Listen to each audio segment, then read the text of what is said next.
last thing that I'd like to say about setting your writing practice and what to keep in mind to make writing work for you is a space where to write. Imagine that you have a chance to choose, and you try to make your writing practice a place where you meet yourself. It's like having a date with yourself, you know? When you're at the stage of relationship or it can be all the stages of relationship, when you are enjoying the company of the other person and you want to listen to what they say and you want to ask them and you're curious and it's just comfortable and nice. If you can treat your journaling practice as a date with yourself, approach it with this attitude. Of course you would like to set a space for it. Like, for example, if you invite your partner to a nice place, right? So invite yourself to a nice place. Make a nice place in the house, what would be like a comfortable table, or some people like to write in bed or with their pillows and blankets and maybe a lap desk, or just writing on their knees or putting a laptop right on the belly and typing. Just the matter is, be comfortable.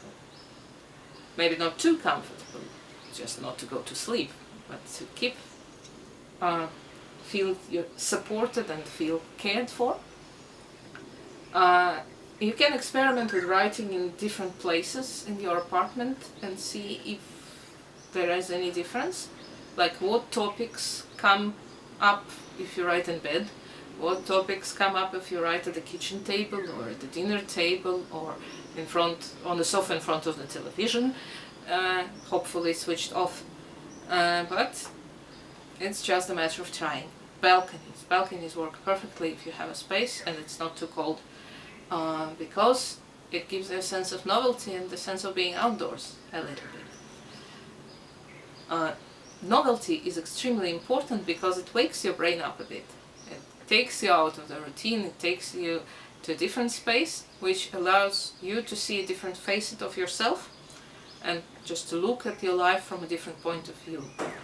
That's why a lot of people prefer to write in a cafe, where it's, well, reasonably private, because people mind their own business and you can just sit there and try to look at your life.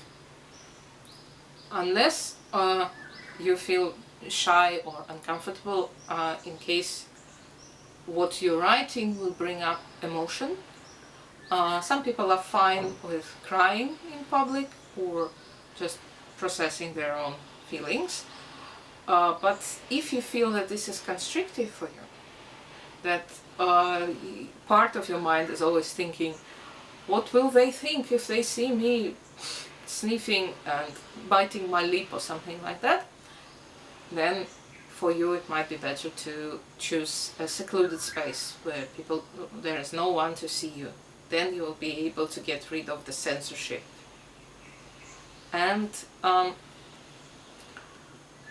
about writing outdoors, what is special about this, besides being in a different space, exotic space, is that when we are out of the indoor places, the sense of smell gives us a whole lot of different input.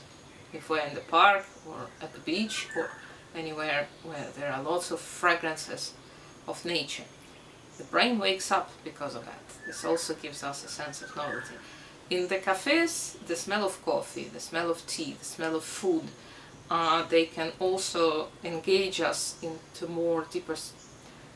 a deeper state of concentration.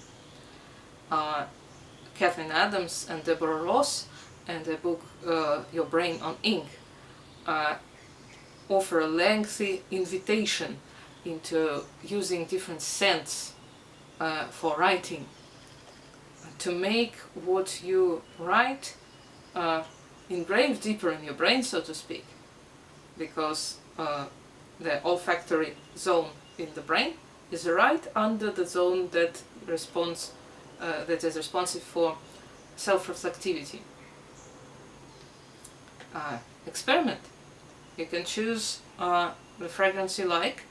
You can choose a scent that has good memories for you, or a scent that just is pleasant and brings you to alertness. You can invite it in different ways, like having a cup of tea or coffee, or wearing a scent, or having it on an item, like this is lavender, and these are like just a few little flagons of perfume that I like to explore when I try to write about something that is difficult for me to reach. Sometimes you come across a scent that transports you into some space in the past, like freshly baked bread, or pine needles, anything. So sometimes when we're thinking about writing about our childhood or about some remote places that we don't often visit in our memory, it's good to have a scent cue.